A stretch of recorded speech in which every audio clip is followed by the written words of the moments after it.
Welcome to Voices of Esalen. I'm Sam Stern. Today it's my genuine delight to open up our archives and share a rare and remarkable recording from Esalen's storied past, a talk and live demo by the one and only Ida Rolf, founder of structural integration, or as most folks have come to call it, Rolfing.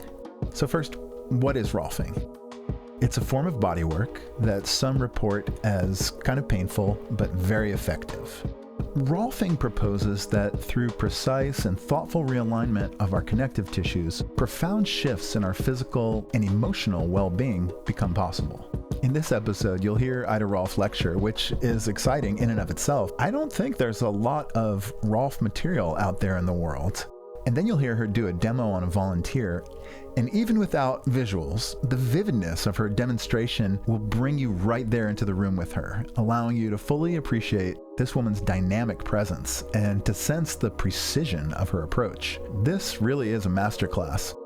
According to the book The Upstart Spring by Walter Truett Anderson, Ida Rolf first came to Esalen on the invitation of that legendary Gestalt therapist Fritz Perls. She gave Perls a session a day for a week, and on the seventh day, he passed out as she was in the process of, quote, reorganizing his neck.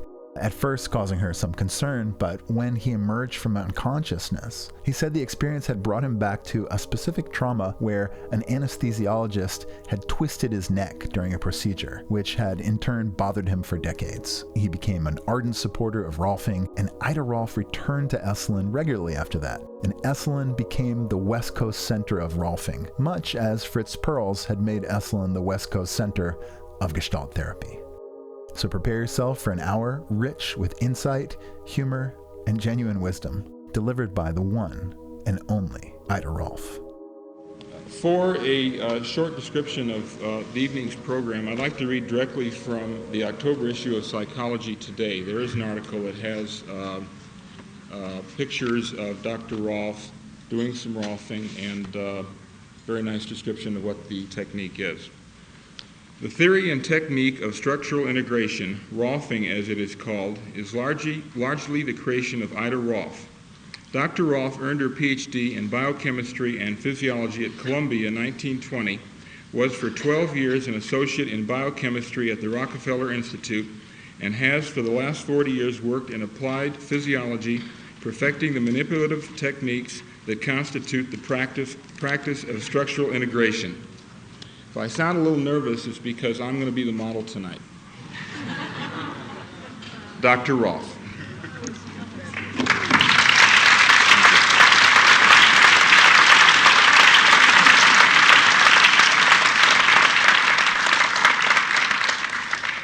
Thank you for your welcome, ladies and gentlemen. I'm just being a little amused at our model. He doesn't realize that this model fever disappears in only an hour. So if you'll just be patient for the best part of an hour, I think you'll find him beginning to smile and do a little less, have his knees shaking a little bit less. Now, I don't know, how many of you here have heard me speak before? Would you hold up your hands? Well, I hate to tell you, but you're in a vast minority. So we'll... Doesn't this thing come out? Sure it does. Interrupt me when I get so interested in what I'm saying that I forget to say it to you. But we'll begin at the beginning. You people here are members of a growth center, or at least guests of a growth center. And as you know, all growth centers around this country, as far as I know, are dedicated to one proposition, namely the enhancement of human potential. They assume that you can grow. Now, I don't know how many of you have stopped to think about this situation. I remember, and it's not that long ago, when the idea that an adult human being could grow was an absolutely ridiculous notion. According to the standard practice, according to the classics, according to Mr. Aristotle and all the people who descended from him, a man grew in terms of years, and during those years he grew to a peak. He grew to an intellectual and to a physical peak in his early 20s and 30s, and from there his progression was downward. From there, aging, so-called, set in. And this was his growth. This was normal growth when I was a young woman. You see, you are here tonight examining a premise which is the exact opposite of this. And this premise deals not merely with the physical body and its potentialities, but it deals also with the psychological body and its potentialities. Those of you who are here, who are in the psychological profession, psychotherapeutic profession, recognize that it's very few years since the same assumption governed the field, namely that a child came into the world with a certain IQ, and nothing after that changed it. You remember the assumption that people had, and many of them still have, but I hope they're not in this room, that I, quote, unquote, was a set and relatively unchanging thing. I did it this way. I felt that way. When I was angry, I. And this was I, and nobody expected to change it. And you here in this growth center and in every other growth center around the country are challenging this assumption. And I am here to tell you why it is possible for you people to successfully challenge it in both the physical and the psychological realms, because actually the psychological realm is an expression of the physical being, the physical body. And it is possible, it is simple relatively, to deal with that physical body. That physical body is a something which is out in the physical world. You can see it, you can touch it, you can affect it. And in seeing it and feeling it and touching it and affecting it, you are changing its psychological responses to its environment. Now, this is a big order. The reason why it was not understood 50 years and 30 years ago that this was possible is because two premises concerning human beings had not been examined. And it's necessary, if we consider that we are going to change human beings, human personalities, that we first look at what constitutes a personality. And what can we change in a personality? And what is there in this human being that stands in front of us here that we can expect to change, and expect to change so quickly and so startlingly that the neighbors can see it and the man can feel it? Can we change his anatomy? Well, hardly. Because an anatomy is a slow-moving situation. Bones are bones, and they change, but they change slowly. But the physiology, the function of the man is another situation. Physiology changes, and it changes with all moods that you have, and it changes with all illnesses that you have, it changes with all joys that you have. It changes, period. So in other words, if we'll go out and look for physiology and how to affect physiology, we may have the key to the situation in our hands. And this is what we are proposing to do here. We are proposing to look at how to change physiology in human beings, because the physiology, the function of the man, is what is the man. So that this is what we are going to look at, and then we are going to try to call your attention, and nothing more, to the fact that the psychology of the man reflects his physiology. And the psychology of the man, as you all know, can be profoundly affected, there is no question about this, through psychotherapeutic methods. But it takes longer. It's not as openly demonstrable, shall I say, as what you will see us experimenting with here tonight. And so that this is what I am talking about. Now, in terms of physiology, it is not a new idea. It is an old idea. That if you are going to look at a man, you must look at the man in terms of his environment. That a man never exists except in an environment.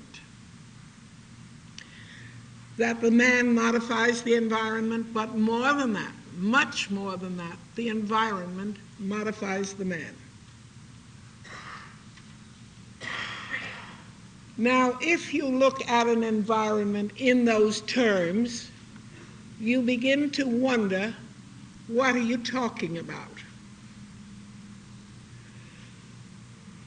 And all of a sudden you know what you are talking about, because the most universal force in the environment that surrounds every one of us is the force of gravity. And gravity works on us for one reason and one reason alone.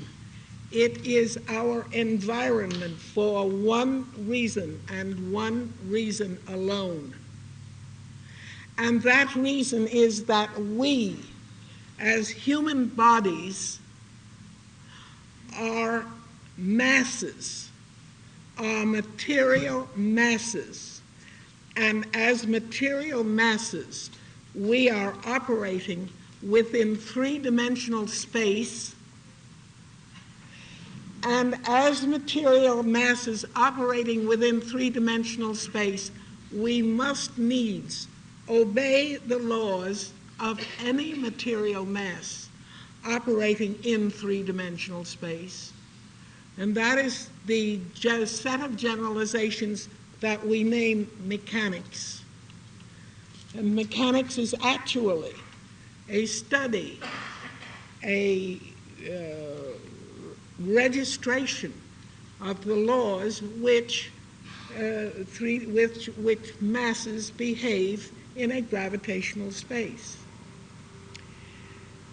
Now, there was a time, and again, it's not that long ago, when we considered a mass as being a physical, material something, and that's what it was. But the days are changing, and the idea which came in within this century that actually any material mass is a special aggregate of energy, this idea is beginning to come into our consciousness and to be used by us to examine this sort of thing. And so all of a sudden we begin to realize that when we are talking about a man in an environment, we are talking about a material aggregate that is operating in an energy field, the field of gravity. And now we begin to have something new, something that we can begin to look at and say, we have here a new set of premises. Where will it take us? You remember, some of you I'm sure, that Mr. Korzybski used to say, if you're going to work by Grandpa's premises, you get to Grandpa's conclusions, because Grandpa was pretty smart too. And if you're going to go further than Grandpa went, you have to get some new ideas, some new premises. And here you have them. Now, there are a couple of other new ideas which you don't get just by looking at it, but you do get in terms of what comes out from what we do. And that basic premise on which all our work of healing as such depends, all our work of organizing bodies, all our work of increasing the vitality of bodies depends. That idea is the recognition of the fact that bodies are unbelievably plastic materials. And if you go to the dictionary, you find Mr. Webster says that a plastic is something which can be deformed without breaking. It can be deformed to a great extent, extensively, without breaking. And I say to you, yes, this is one definition of a plastic. The other definition of a plastic is that it can be reformed without breaking. And people come to grief, come to their griefs by virtue of the fact that these bodies of theirs have been being deformed under the pull of gravity since they were born, but nobody has gotten around to reforming them because nobody has really taken a good look at the fact that it is a plastic body and therefore can be reformed. Now, let's look a little deeper and realize that this body of ours can be reformed by virtue of the fact that it is a consolidation of segments. It is not a solid something. It is not a tree trunk. It is not a cylinder of steel. It is a group of segments, one stacked on top of the other, and the whole thing bound in an elastic sack. I sometimes call it a shopping bag. I sometimes say that the good Lord didn't trust these dumb guys. He was afraid they might lose some of their segments, and he put them all into a shopping bag. And this almost literally is true. You see, those segments are really bony segments. And those bony segments are surrounded and are held in place by soft, so-called soft tissue, flesh, muscles, eventually skin. The final thing is a skin shopping bag that keeps us where we belong. Now, it is on the basis of this idea that you can begin to change the structure of human beings, because that soft, elastic tissue can be changed by the addition of energy to it. The position of that soft, elastic tissue can be changed, and if it is, the position of the bones shifts. Now slightly, I'm not saying that you're going to take your arm and put it in between your leg and your torso. We don't do things like that. But we very often get arms from where they don't belong to where they do belong. And this can be done, as I say, by virtue of the elasticity, the plasticity of this soft tissue. Now, the function of the bones, this is another idea that you have to look at and realize that you're shifting around considerably from what you were taught in high school or in college.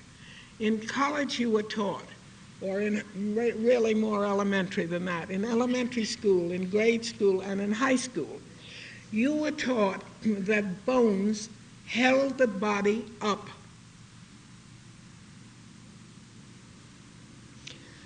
This is not so, except in a very special sense. Bones hold soft tissue apart. Those of you who camped in the days when a tent was a structure that looked like that, remember what it was like to put that tent pole in under the plastic canvas.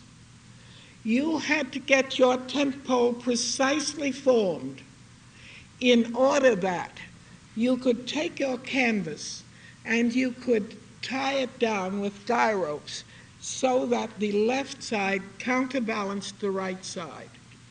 And either they balanced and balanced well, or when the winds really struck that night, the tent was down on top of you. The right side balanced the left side. The left side pulled down in order to pull the right side up. And the same thing was true of the front and the back. A body is rather like that. There are other things to realize about a body. It's not a squat, single thing like a tent pole, like a tent plus tent pole. It's more like a series of blocks.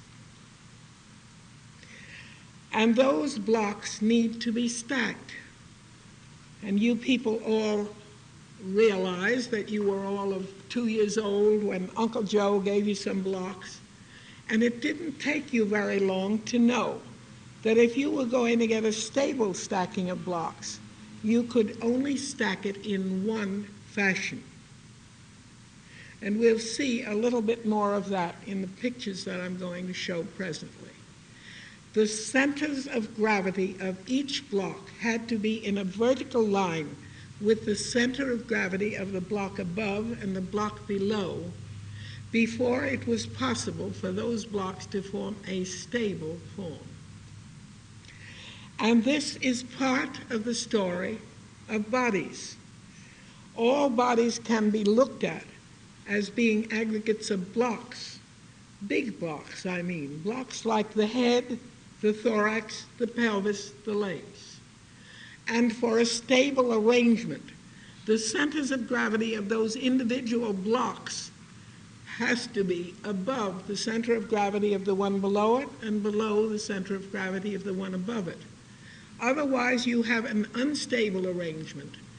And inasmuch as your blocks are contained in this shopping bag I was talking about, that shopping bag, which has now miraculously sprouted nerves and feelings, is beginning to be aware that at certain places it is feeling strain and pain.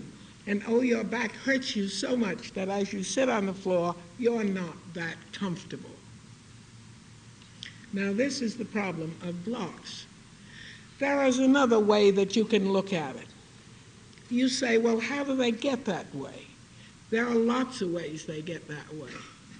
They get that way the time the baby falls out of the high chair. They get that way the time the toddler falls down the cellar steps. They get that way the time the 7 or 8 year old falls off the roof, the porch roof, and the teenager is thrown from the automobile onto the freeway. Now, many times bones do not break.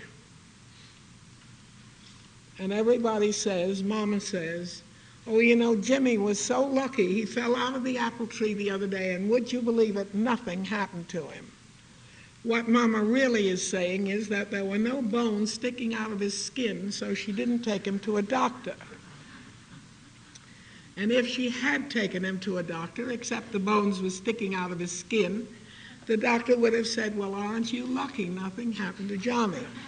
Because the doctor, who is a specialist in chemical methods, is not a specialist in general, in physical methods, that sees that a shoulder is displaced or a rib is slightly displaced or something of this sort. Not broken, but displaced. And this displacement now is an area of pain and of trouble, because as energy travels through muscles, it can't get through that place that is now displaced. It has to go around it. And that place hurts, and it hurts for 3 or 4 days, and then it stops. And Johnny says, gee, I'm feeling better. And Mama says, oh, God was good to us. And Mama doesn't know, and Johnny doesn't know, that the reason why it stops hurting is because this point, which has taken the brunt of the strain, has now distributed some of its burden to another place. Place A puts off some of its misery onto spot B. And spot B takes it on for a couple of days, and then spot B gets sick and tired of the job. And it pushes some out to C. And after a while, C distributes it to D, and D distributes it all over the place. And so presently, you have the kind of body that we call a random body. And by a random body, we mean that as we look at those bodies, they don't seem to match. The head is way out in front. The hips, in a girl, they may be size 18, and she takes a size 10 waist and a size 18 skirt. In a boy, oh, lots of things go wrong with these boys. They get their chests falling down and the derrieres coming out behind and a great big hump in the middle of their back. And this is what happened to them when they fell out of that apple tree, and God was good to them. Nothing happened. I had an actual happening of this sort one time in New York. A young man came in as a model. He also was shaking in his boots and had model fever for an hour. His story was, he was at this point, I would say, about 35 to 40. His story was that since he had been a teenager, he had had a great deal of trouble with his legs, particularly with his knees, and they hurt all the time. And he had gone to doctor after doctor after doctor, and he had finally come to the man who was the partner of the woman who was President Kennedy's doctor, Travell. And this man had said, yes, he'd seen 2 cases like this in his life, and it was called so-and-so. And since it was now called so-and-so, my model settled back and decided he was going to suffer with this for the rest of his life. Until somebody said, why don't you go up and see those people on 73rd Street, see what they have to say. And so he came in as a model. And we started to work with him. My son Dick does most of the work around that house. And all of a sudden I said, Dick, come on, let's go down and see what kind of a coccyx that guy has. And the 2 of us got into this boy's coccyx, and it nearly killed him for 1/32 of a minute. It was awful. And then all of a sudden it was over. And he was green and pink and white, and finally he looked up, and his smile was from here to here. And he said, oh, that's wonderful. I said, yes. Now tell me about the time that you fell down when you were skating. Skating? Oh, I wasn't skating. I was roller skating. And I was roller skating down this flight of concrete stairs. I said, yeah, how old were you? Oh, 7 or 8. And this is the story, this is the true story of that particular man. There are lots more stories like that around. Anyway, this is the sort of thing that happens. This is the sort of thing that makes bodies random. They no longer match. They no longer work economically with economy of energy. And in order for that man, for example, to walk, he had to literally drag himself. He had to tell himself that he had to walk. Now, plenty of people don't have that problem. They have some other problem. But you see, this man had to take 3 times as much energy to walk as was necessary for a man who was balanced to walk. And that energy that he took to walk, he couldn't use in his business. He couldn't use to play tennis. He couldn't use to do any of the things which we spend our energy on and think we're not happy without spending our energy in this way. And this is the story of the random body and of the random population. Now, the way you get them out of this randomness is to know how they should look. In the mind of the practitioner, there must be an understanding of what that model should look like. You people can begin to get this kind of an understanding tonight by taking the model who stands in front of you and visualizing him as a set of blocks. And how do those blocks go?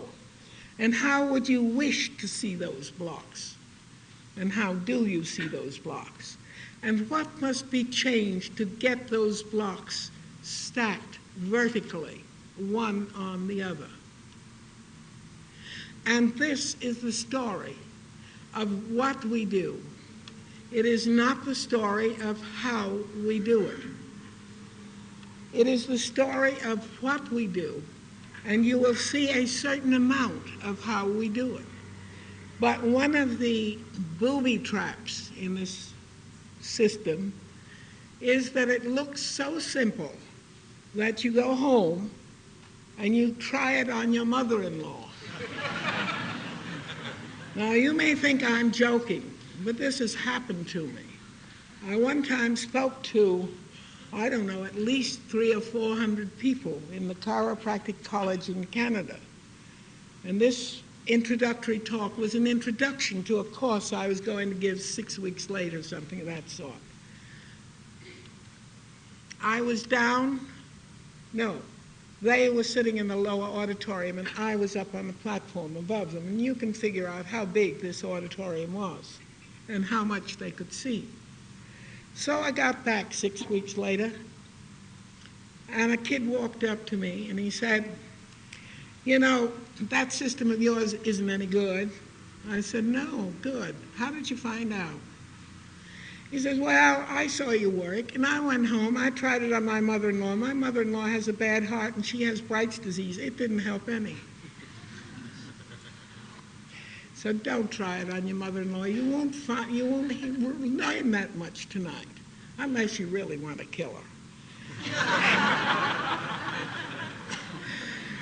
Anyway, as I say, this is a booby trap. It looks so simple. But it is a fairly complicated situation.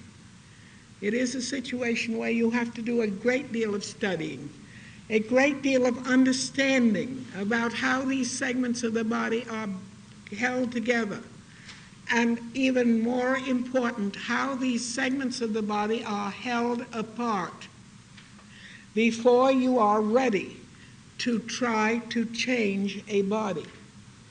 But to me, I never worked with a body without getting a thrill, and my thrill comes from the recognition that you can change a body, and you can do it in relatively very short time. Our standard practice is to work with people for about 10 hours. At the end of that time, we know that if we've done our work properly, these bodies are balanced in terms of their muscular components. They are balanced right side against left side and front side against back side. But most important of all, they are balanced outside against inside. The long muscles that make up the surface of the body are neither too flaccid nor too tense to be able to balance against the short muscles that hold the spine where it has to be held to keep these muscular patterns in their own position. So that what I am saying to you tonight is that the key for health, for well-being, for vigor, for vim and vitality is relationship. It is balance. Now realize that you cannot get balance except you relate that physical, material body into a gravitational field. This is what we offer you that none of the more classical systems of manipulation have ever offered. None of these older systems have ever taken into consideration that you cannot get so-called posture except as you have structure. Structure is relationship. It's relationship wherever you use the word structure, you are really talking about a relationship. If you talk about this beautiful structure, you are talking about the way the top relates to the middle, relates to the floor, the shape of the ground. All of this is implied when I say I was in a beautiful structure tonight. Structure, wherever you use it, is relationship, and it is particularly relationship of parts in a body. This constitutes structure. Now, posture is something else again. And the boys that devised the word posture knew what that something else was, because the word posture means it has been placed. It is the past participle of a Latin verb, ponere, to place, and it means it has been placed. And when you use the word posture, you are saying it has been placed. Somebody has placed something somewhere. Somebody is maintaining the placement of something somewhere. Somebody is working to keep something placed somewhere.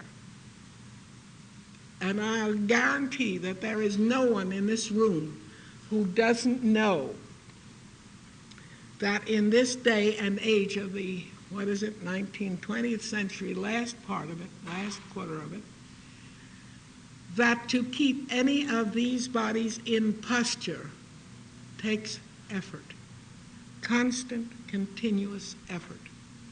And when you have to make effort concerning anything in your body, it's a very bad sign. You don't usually interpret it in view of the next words. But as I see a man struggling to maintain posture, I know that he is losing his fight with gravity. That's one item. And I know that his structure is not in balance, because if his structure is in balance, his posture automatically is good. Posture is what you do with structure. Structure is the way you relate parts of the body to each other. And if you are really going to understand what I'm talking about tonight, a little meditation on those two words wouldn't do any harm. Because you see, in meditating on posture, and meditating on structure, you can ask the same questions. You can ask the question of, now see here, if I alter this structure, what can I hope to get from it? Similarly, you can say, if I alter this posture, what can I hope to get from it? This is a big question. And you ask any of your MD friends, and they'll say, oh, rot, nothing. It ain't so. You change those relations, you change that structure, and you get the kind of ease and the kind of vitality that you have seen some of your friends get who have gone through this system of structural integration. Now, these are some of the ideas behind what we do. Okay, now, we'll have about a 10-minute break, not more, while you can get up and you can move around, and then come back and we will have a demonstration on this live model and get him out of his model field. Water for you.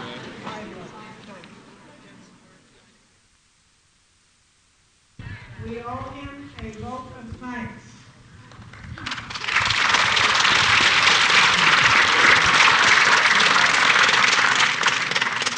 He's also kind enough to stand up here and let you put your blocks in where they belong with reference to him. Now, if you do this, what do you see?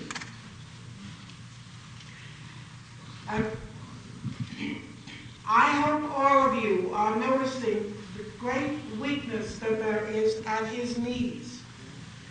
And those knees prevent his torso really getting support from below. They disorganize the way the leg fits into the body.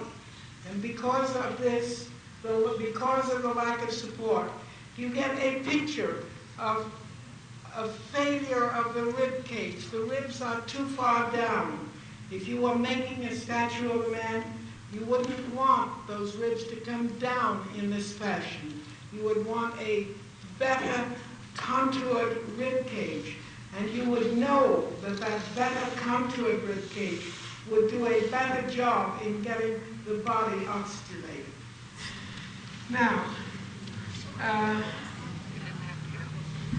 part of what you should notice is the way any person lies down, what part of him lies heavy and really relaxed on the floor, how his arms lie. As a matter of fact, they're not there.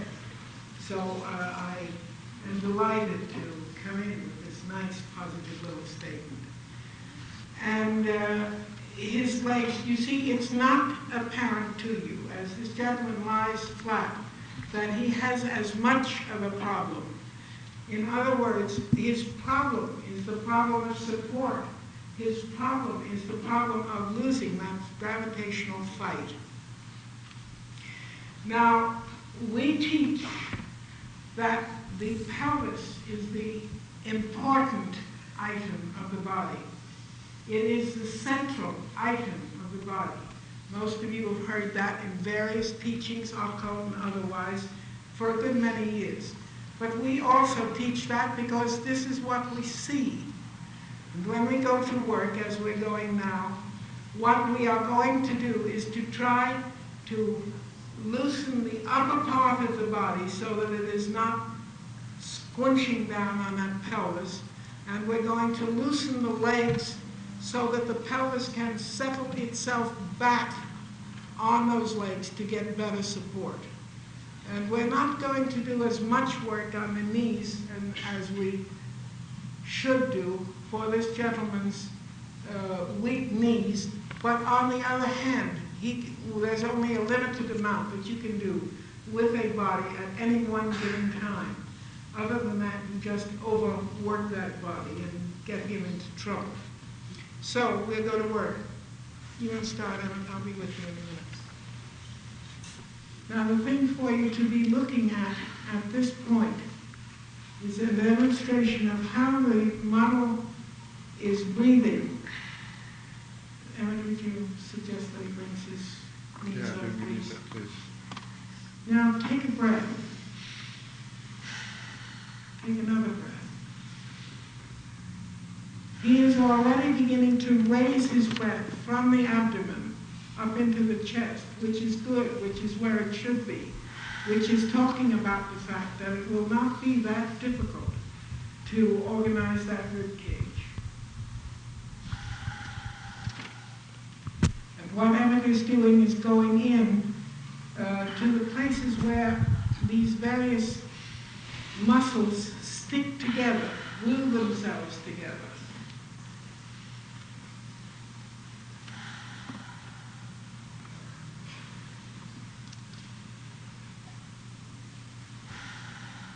Now you can begin to see that his breathing is getting very much freer. And probably in a minute you'll be able to see that there is a greater extension of that rib cage on the right side than there is on the left. Now, have another breath.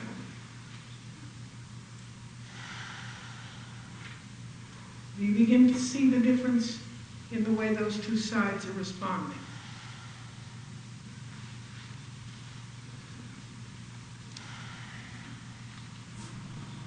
How you doing? Feels very alive to me. I try to move in on the pectoralis minor now. Okay. Dramatic. Try getting it as far as the symptom It hurts. Yeah.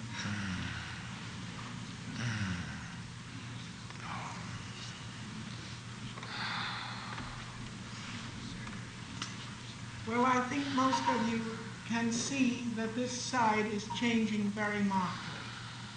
Anybody quarreling with that statement? Yeah, you're having trouble seeing. This is not good.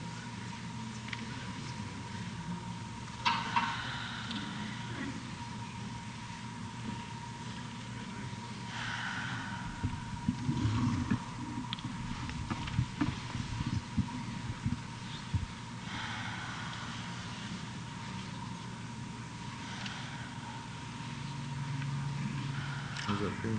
It feels much different. The only way I can describe it. Very light, different.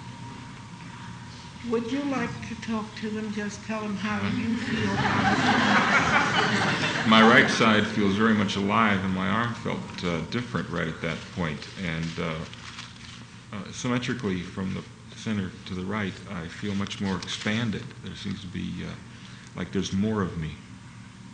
it. You feel that there's more air in the right side? Well, more air, and there's, like, if I was looking at myself, I would expect this portion to be larger. Well, that portion is larger, let me tell you. Would you like to talk to them about the question of pain at this point? Have you had any pain? Well, at the very beginning, when Emmett? Yes. Emmett had his hand underneath me, it hurt. It felt like he had a fold of skin or something, but I don't believe you did. Did you have a fold of skin? I was moving it. You were moving it. Well, it really hurt. The most pain was the very last thing when you dug very deep in there. Otherwise, it hasn't been as painful as I had thought it was going to be at this point. I told you to get over your modelitis very quickly. Was I loud enough in doing that?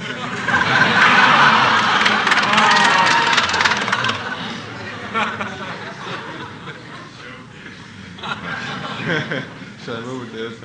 Not yet. I want to get something in the back here. Okay. You go over the other side. I want to see something more down right under here. I don't like that. I don't like that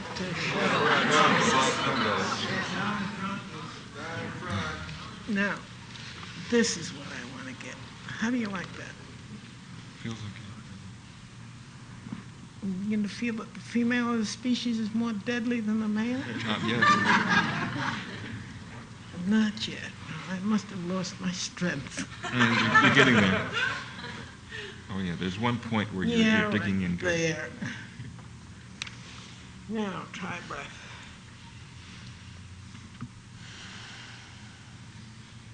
I feel more symmetrical.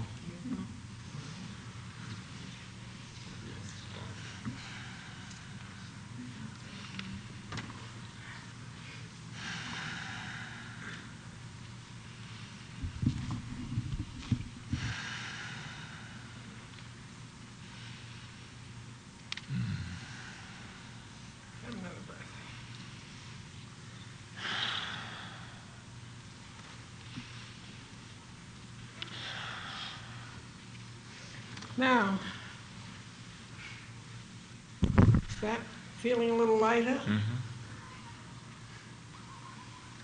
Seems to be a little stuck in here still.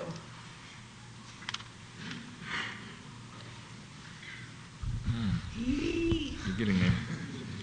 I knew I could finally get around to it. You know, you wouldn't be getting your money's worth if you didn't get some pain. I expect to hurt for 2 weeks. That's better, that's better. Now, this is the normal response.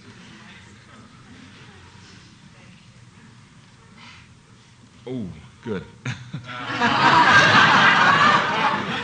Oh, boy. Now, your elbow comes straight out. Elbow straight out. Move it. That's it. And straight in. Straight in. What do you mean by in now? Straight in. Oh, move it in and out. Yeah. Okay. Straight out. Straight out. Easy, easy. Straight in. Oh. Now, do you feel how differently that's moving now? Not a big difference from the other time, except that I can feel the pain. Don't you feel the difference as it goes around your head? I can't say that I consciously did. Okay. Dr. Rolf, what did you do to manipulate that? I worked on his arm. I've told you before that the whole basis of this is to organize the places and the ways in which muscles lie. So what I did was to organize the places and the ways the muscles lay in that arm. And the same in his back, and the same in his front, and etc. You can't just say, oh, you take so-and-so and you do so-and-so. This disorganization. Sure, you can see it with your eyes. My right arm feels very light. Feels like it's about ready to go up like that. Good. Now let this arm go round like this. Good. And now let this arm come around. Can all of you see the difference in the weight and the fashion in which this doesn't have a symmetric balanced pattern? Right up here, I felt like a hinge thing, not quite doing the right thing. Somebody needs to get in there with an oil can, huh? We'll be there.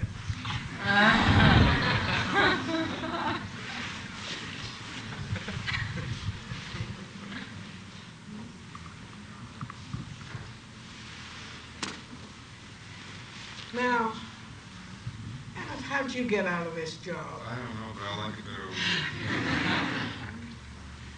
I can't figure out. That woman doesn't know when she's well off.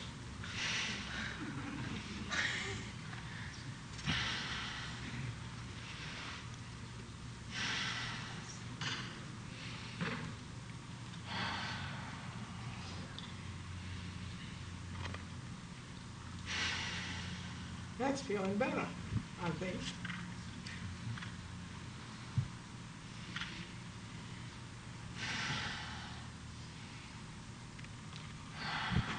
Could you describe what you do? No, Underneath there? I'm sorry, I can't. I have all I can do to do it. Can you be on his absent when you do this on his side, or does it have to be on his back? It has to be on his back. I told you we were loosening the thorax. First of all, we're loosening the thorax. In order to get a change of respiration, and in order to get it up off all his stuff, all his life he's been tramping it down, shaking down the contents like you shake down a sack of sugar. Now you've got to get it up and get it off. And that's what it amounts to. The way you're working now feels very much the same as the way Emmett started on Yeah, the side, right. but my reaction to it feels different. Good. Keep going. I feel Tell very, them some very more. light in the head.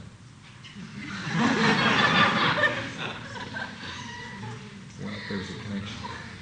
There is indeed. Now, does everybody see that there are different parts of that rib cage and that thorax that are moving now than were moving before? And he seems to have a rib cage which is much more adequate for a man of his size. Now, let's see what we can get from in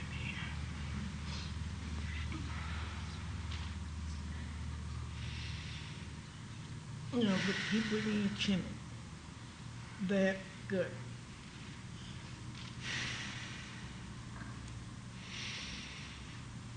How's that? I feel something in here, I don't know. Good.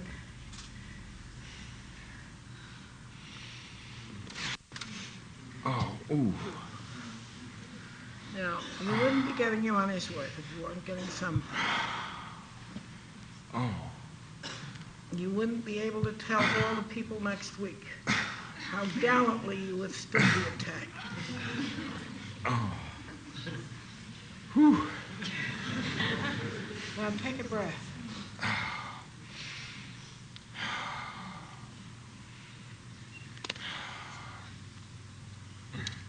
It's further up. Your knees are further down. Does anybody They're tell you further about it? down. Come on, Oh. get them up.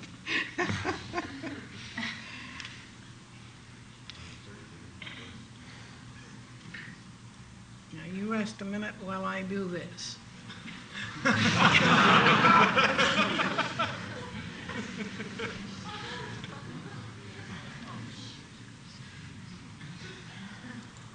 Now, let your elbow come straight out, and straight in, and straight out,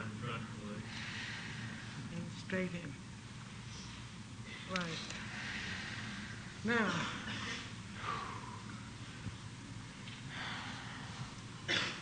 what's going on in there? Oh, a lot of energy going through there. Everybody hear what he said? He said there was a lot of energy going through there.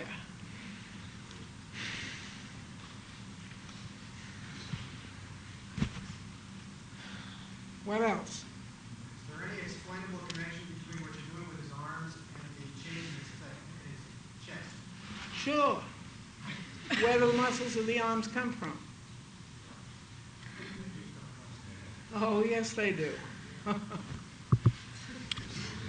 Otherwise, the arms would drop off.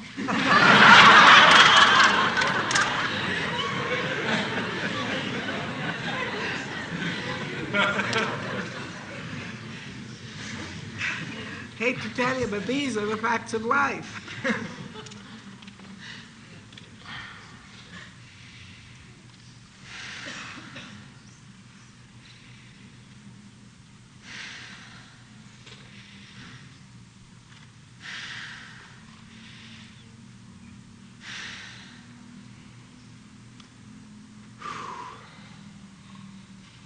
Tell them what you're feeling about that. I feel very expanded and a lot of air and energy rushing through, like you just turned on my nervous system. You feel as though you're suffering. Some of these people are looking down here and saying, I'm giving you a terrible time. Do you feel that? No, the pain, and I wouldn't call it suffering, is only at the very end, and I think you stop when you detect the pain. But it does hurt just as you come into it. Could you verify or say it is not so when I say that the pain lasts only while we're actually giving you pressure? Yeah, the pain goes And that away. it quits immediately. And not only does it quit immediately, but you feel high. Exactly. You agree to this?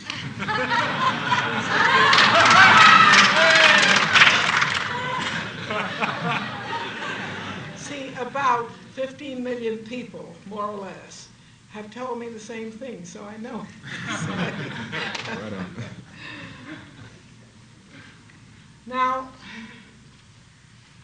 I wonder how many of you, as you look at our model, see that you've got a chest, a thorax that looks good to you. And as you come down here, you get an upper leg, a groin, or a pelvis that looks inadequate for that chest. And that you'd sort of hate to see the guy go out because you'd be afraid that the chest would fall off the pelvis. I feel like I'm shivering. Are my legs shaking? I feel like Yeah, sure they're shaking. They're shaking because I haven't made the proper change to balance it. What you're detecting is imbalance. Now, would you draw your knees up over your chest, please? And put one hand on each knee and drop it gently to you, slowly. Slide. Do one and then the other and feel it.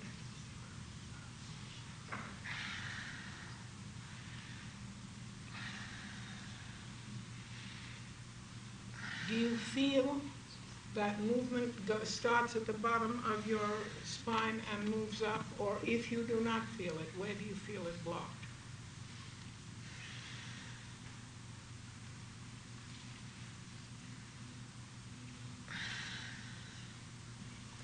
I don't know about a blockage, but I'm reacting to what you said that that from here down feels inadequate. And if that's the same thing, then I agree with what you said. It feels like my legs are thin and inadequate. Yes, inadequate. Now, take your knees and pitch them from side to side. Not roll them, but pitch. No, you're rolling. I don't know. If I told you to pitch a ball from one hand to the other, you do this and you do that. With my hand? Yeah. Don't hang on to them, pitch them and let go of them so that a person can... Should they be together? I don't care how they are. Look, don't you do it.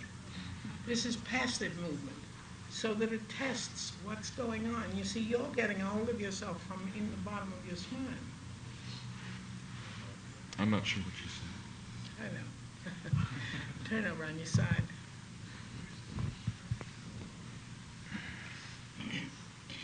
Now, you are about to have a very remarkable experience. You're about to be initiated into a very fancy club, sorority, fraternity. This is the fraternity of the Rolf elbow. You'll find fellow members all over the country, all over the world.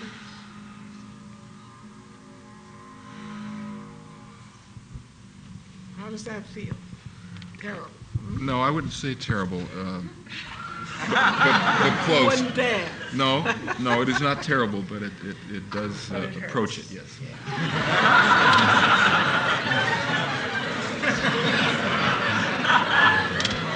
Now just remember that you're in a very vulnerable position, man. I don't feel it. And this is part of where this inadequacy that you're talking about resides. Yeah, I know.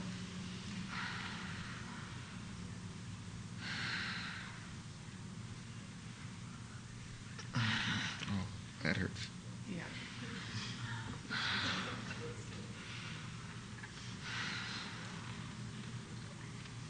Now turn onto your back. Now draw your knees up and test first one and then the other. Feel the difference? Mm-hmm. You like what you feel? Yeah. I couldn't label it, but there's a difference. Does it feel sturdier? Does it feel smoother? Does it feel, well, I'm trying to, yes, it also looks bigger. Well, I know you're feeding me words, and I say sturdier is very close. You like sturdier Yeah. best. All right. Now, bring your knee down. Get your hand on your knee. Yeah. Right, and hang on to it for all you're worth. For all you're worth. And if you think you're going to break at the seams, you're not. It just feels that way. Keep pulling.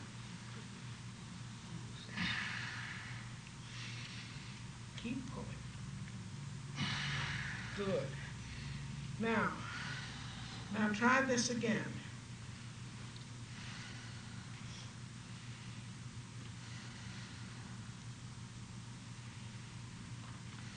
try the other one and see whether you can compare them.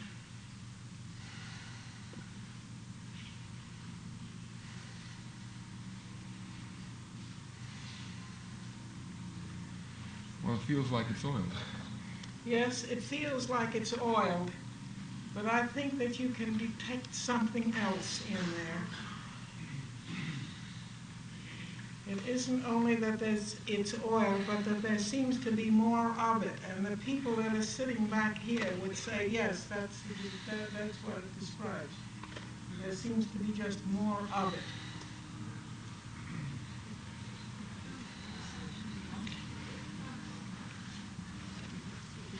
Now turn on the side, please.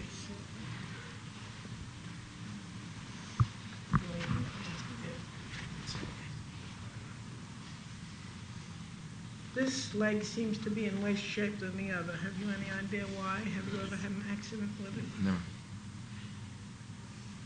Do you remember as a child being aware of any difference between the two legs, or ever feeling that my legs aren't as good as the other kids?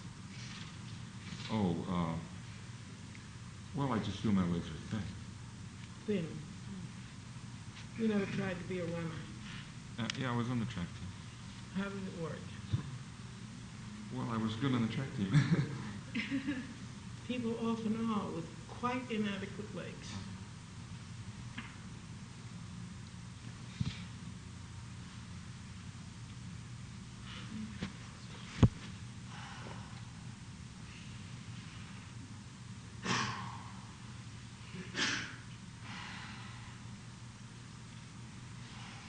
There.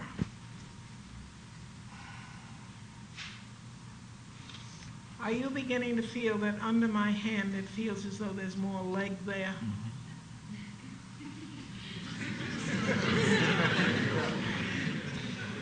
All of these questions sound so silly, but can you express them any better? No, you're exactly right. That's right. Yes, yeah. No other way to put it. No other way to put it.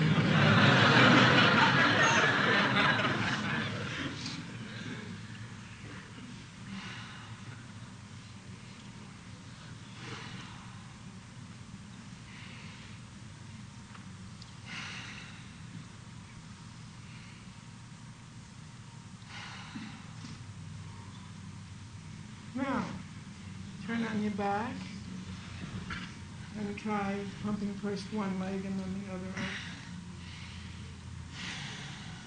Now the other.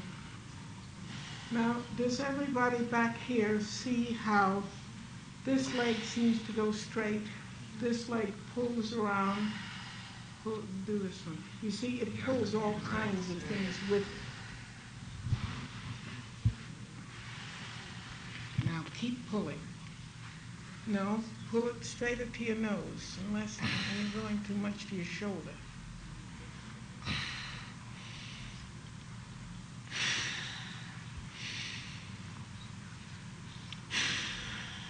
Keep pulling. Keep pulling.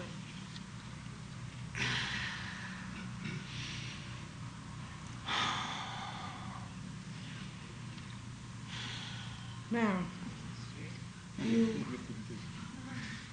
Yeah, it was coming around. that's right. It was without pattern, and now it's going straight back and forth. Now bring both of those knees up.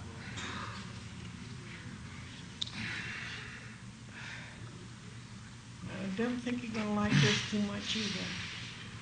Keep pulling. It's going to make a large-sized difference in the way that pelvis of yours sits, so be patient with it. Keep going. Keep going. Go, go. Go, go.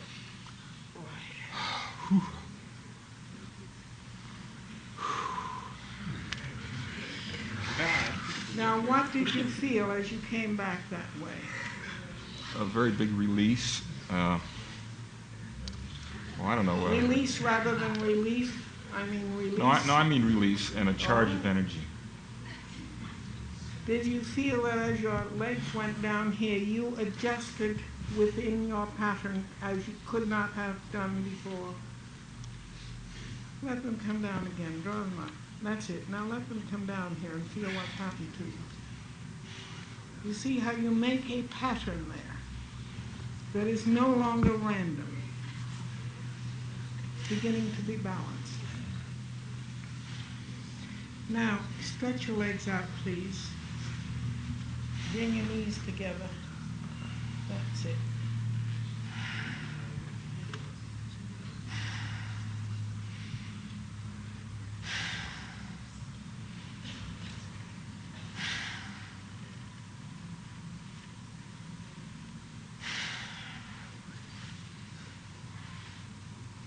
Now draw your knees up. Now rock them again. Rock your whole body again. And see if you like what you feel. Sort of feels like you were young again, eh? 8 years old or 7? 18. 18? No, that's young. That's a younger play than 18. 8. I don't remember when I was 8. All right. I'm going to wash my hands a bit right here and then work a little on your neck. And you people in the meantime can look and see that his head and his neck seem to fit the pattern very much more poorly. You see that the pattern has been established through the rest of the body. But when you come to his head and his neck, it looks as though somebody had thrown his head at him and it had stuck.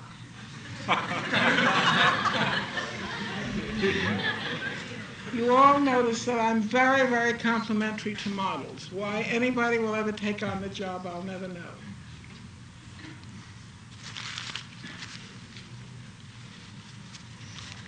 I want to Yeah. agree that my shoulders feel very high and like it's They squished. feel high right now. They look Yes. high. Yeah. Well, like They look high. In fact, I might even say they are high.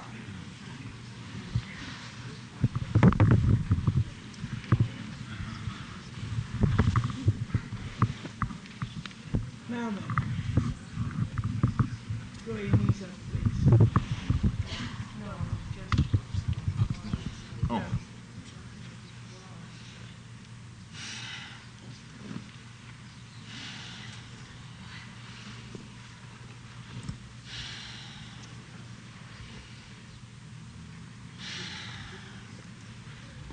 Now, what did that do for your shoulders? Anything?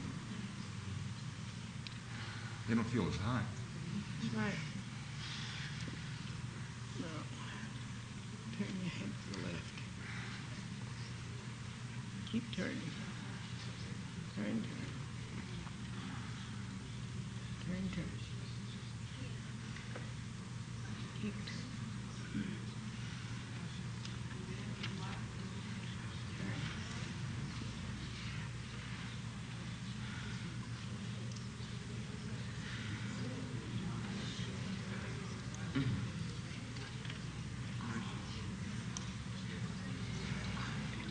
How's it feel now?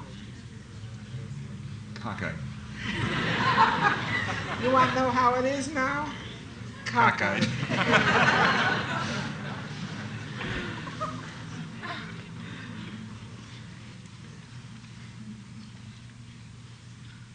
Now, turn your head more. That's it. Keep going. Go on, go on. Go on, go on. Keep going.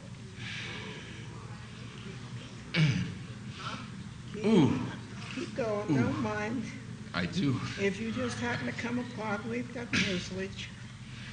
Always carry some in my bag. Now, see how it feels. It feels more symmetrical, but a little cockeyed, like that. Less cockeyed than it was? Less, but I feel it. All right. Oh, you can do more? You said the wrong thing.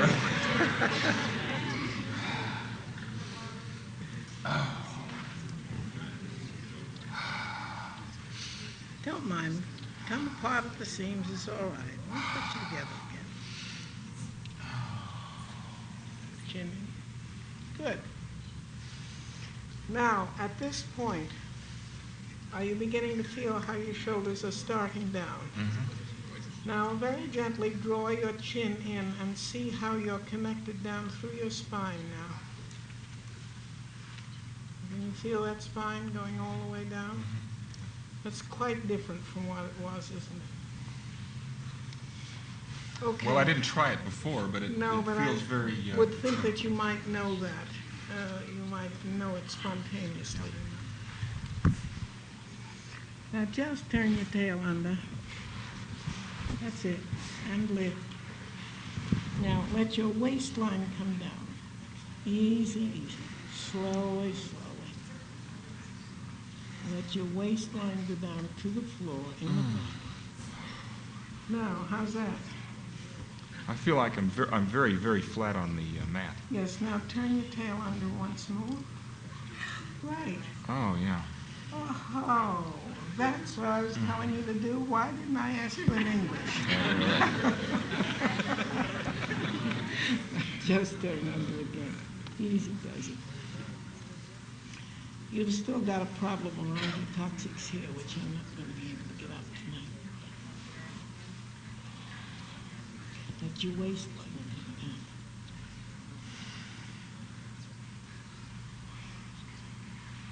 Your waistline.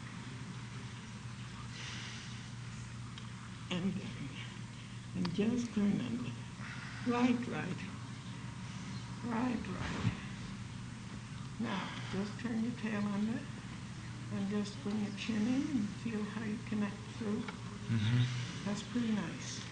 Or don't you think so? No, I definitely do. Yeah. Now sit up and put your forehead to your knees, please.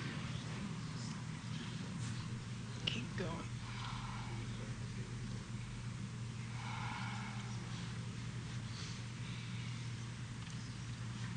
Good. Now, how's that feeling? I'm not getting a big reaction to the as an answer to the question.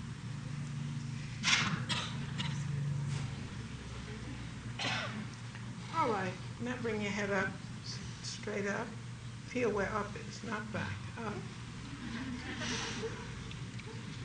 That's up. No, that's back. That's up. Can you feel now that that's up? You'd be surprised how few people there are in the world that know where up is. Yeah.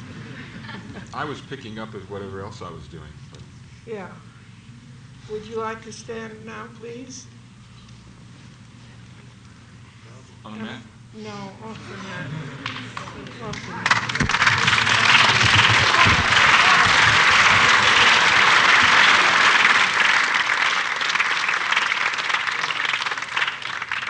Now try putting your feet straight forward.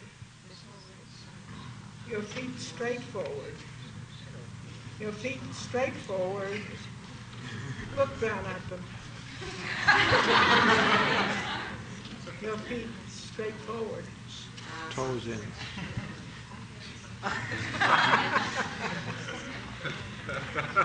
Now just do a tiny little sitting right in here. Easy does it. Keep going. Easy, easy. Now come straight up. Up. Good. Now sit again. Up. Sit again. Up. Now see how that feels. That's better. It feels very different. Yeah.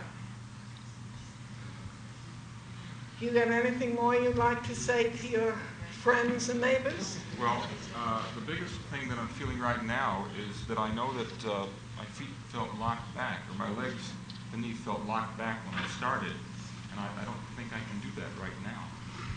Can you feel how much your waistline has come back? I feel very straight. Yeah, and your chest has come up. Could you turn so we can see? Oh, yes, I'm sorry. Oh, no. I feel so charged with energy, I don't know what I look like. Okay.